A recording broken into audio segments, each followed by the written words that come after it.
Good morning, everyone, and welcome to your morning cup of news fueled by White Cane Coffee. Brian Hagberg with you here on your daily local. Today is Thursday, August 31st, 2023. Got myself a fresh cup of Dragon's Roast that we brewed right here at home. You can order your favorite roast to brew at home online at whitecanecoffee.com. Don't forget that the White Cane Coffee Cafe is open in the plaza across from Tops all through the downtown construction. Stop in, get yourself a fresh cup, maybe a scone or a cinnamon roll. It is Thursday. That seems to be breakfast burrito day. Always a fantastic treat. And don't forget, pumpkin spice season is right around the corner. Starting in September, White Cane will have all your favorite pumpkin spice favorites available. Stop in, get a fresh cup, say hi to the friendly folks at White Cane. And if you don't want to deal with that construction downtown, that's no problem. White Cane's also available on DoorDash. Just place your order, have your favorites delivered right to your door. And now let's take a look at today's news. A small gas leak was discovered at East Forest School yesterday, forcing a temporary evacuation of the school in the afternoon. According to the Pulse Point app, a 911 call reporting a potential gas leak was received at 1:51 p.m., and 3 area fire departments responded: Marionville, Farmington, and Siegel. National Fuel Gas also responded, according to Forest Area Superintendent Amanda Hetrick. Quote, National Fuel did find a small, slow leak and shut off all gas to the building, Hetrick said. The school was evacuated, with students being taken to an undisclosed community building.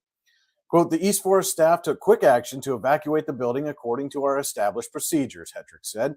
We have been advised by safety experts not to disclose our evacuation locations specifically, but we have partnerships with several community organizations to provide safe locations when there is a need for an evacuation of the building. Our staff did exceptional work in making sure students were safe and calm. We have a great team, and they demonstrated that today by thinking on their feet and being flexible in responding to an unexpected situation. Students and staff were able to return to the building in time for afternoon dismissal, which is just after 3 p.m. Pulse Point indicated the scene was cleared by 2:42. According to Hetrick, a contractor was coming to, quote, cap the line where the leak was occurring. The contractor will have National Fuel inspect once the permanent repair is complete, Hetrick said. We anticipate that it will be completed prior to the start of school today. Closure of the bridge that carries Route 62 over Leonard Run in Pleasant Township has been rescheduled for next weekend. The roadway was to be closed last weekend, but this closure was delayed due to equipment-related issues. The rescheduled closure is expected to be in place September 9th and 10th. One lane of the bridge is expected to be reopened on the morning of September 11th, with traffic controlled by a temporary signal. A car detour will be posted using Route 62, Route 127, Tidiute Creek Road, Route 27, and Route 6. A truck detour will be posted using Route 62, Route 36, Route 27, and Route 6. Another weekend detour is tentatively scheduled for Saturday, September 30th, and Sunday, October 1st.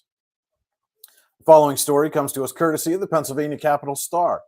A Pennsylvania lawmaker said he wants to make it legal for anyone to go undercover posing as a minor online to help law enforcement arrest sexual predators. Citing the long-since canceled hidden camera reality TV show To Catch a Predator as evidence that online child predation is a significant problem, State Representative Jim Gregory, a Republican from Blair, said law enforcement officials are often unable to devote the time or resources necessary to catch, quote, the multitude of predators who prowl the internet for vulnerable children. By allowing any individual to pose as a minor for the purpose of enforcing the unlawful contact with a minor statute, these predators may be less likely to target and prey on children, Gregory said in a memo seeking co-sponsors for the proposed bill. How such a law would be implemented was not immediately clear, and Gregory's legislation didn't address the possible problems of people being misidentified in civilian organized sting operations. Greg Rowe, executive director of the Pennsylvania District Attorneys Association, said the group has not seen any legislation on the subject and has not taken a position. Quote, as a general matter, however, we do believe that undercover operations designed to catch child sexual predators should be led by law enforcement, Rowe said. In recent years, individuals and groups across the country have taken the law into their own hands, setting up stings for people looking for sexual encounters with children. They pose as children using dating apps and then confront the would-be perpetrators when they arrived at an agreed-upon location. They often post videos of the confrontations and identifying details such as license plate numbers online. Those snared in setups have included teachers, a county coroner, and a university coach. Many are fired or forced to resign from their jobs, and some have been prosecuted. A court ruling last month in Clearfield County says that under the current language of the unlawful contact with minors statute, a person violates the law only if they make contact with an actual minor or a law enforcement officer posing as a minor for the purpose of committing a sex-related offense. Gregory's bill, which he said already has been co-sponsored by Democratic Representatives Jim Haddock of Luzerne and Liz Hambridge from Montgomery, would eliminate the requirement for the person posing as a minor victim to be a law enforcement officer. You can see the full story on this proposed bill now at yourdailylocal.com. You and your 2 to 8 year olds are invited to be part of the next First Sunday Story Time on September 3rd, when you can go on literary adventures with animals through habitats and seasons and discover new things on every page. Doors open at 12:20 p.m. for the 12:30 to 1 p.m. event at the Audubon Community Nature Center. They open to the public at 1 p.m. The program is free, as is Sunday admission. Come for stories and stay to explore the indoor nature play area, live animals, and exhibits. And go outside and enjoy the outdoor nature play area and visit Soren, the red-tailed hawk, and Cricket, the American kestrel. Participation is limited to 15. Reservations for story time are requested by Saturday, September 2nd. To reserve your space, call the Nature Center during open hours at 716-569-2345 or go to audubоncnc.org and click through programs and events. Walk-ins are welcome if there is room. The annual Smokey Bear Night at Chapman State Park is set for Saturday, September 2nd at 6:30 p.m. Everyone is invited to join Smokey in a parade around the lower loop of the campground on foot or by bike. Helmets are required. The parade will start at the amphitheater and end at Pavilion 4. After the parade, the DCNR Bureau of Forestry will give a presentation all about forest fire prevention. Smokey turned 79 this year. Let's celebrate. We'll be right back with a look at your day's weather forecast right after this. The only thing worse than being stuck at home is being stuck at home without coffee. We can't let that happen. Browse our selection and order online. From sweet to tangy, hot or iced, we have something for you. White King Coffee, because every cup makes a difference. Cheers. And welcome back to your morning cup of news, fueled by White Cane Coffee. Brian Hagberg with you here on Your Daily Local. And now let's look at today's weather forecast from the National Weather Service in State College.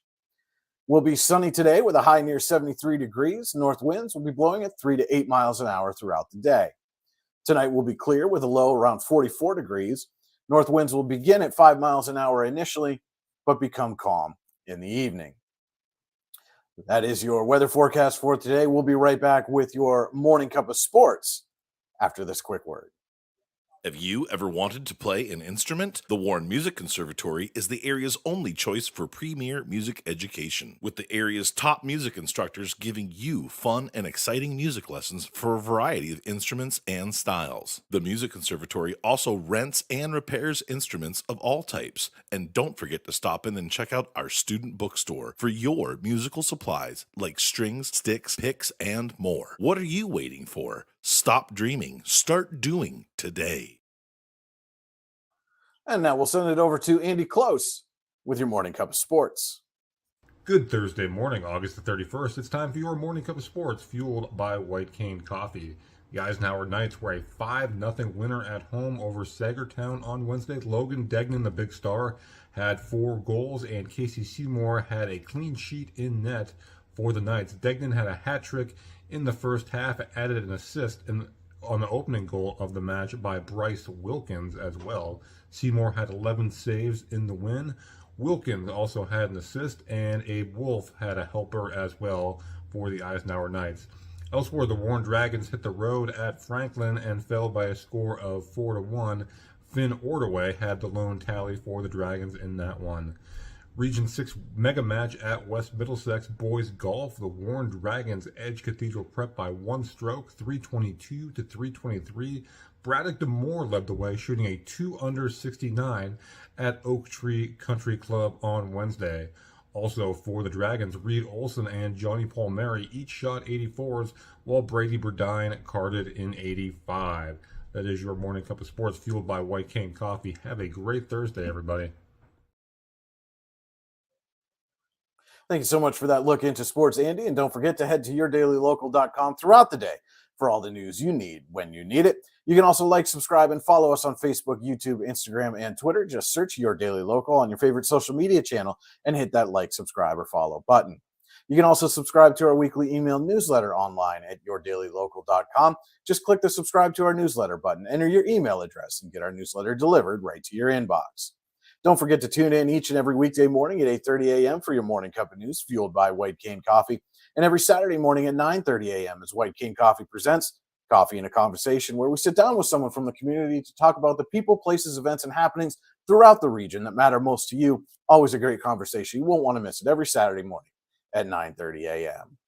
That will wrap it up for your Thursday. Hope everybody has a terrific day. And remember, if you change one life, you change the world. Cheers.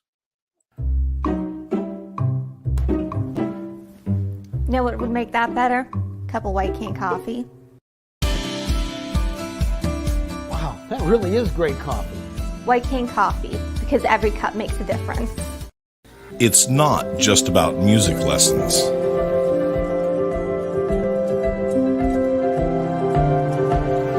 It's about hard work, perseverance, dedication, self-expression, making memories. Let's make memories together.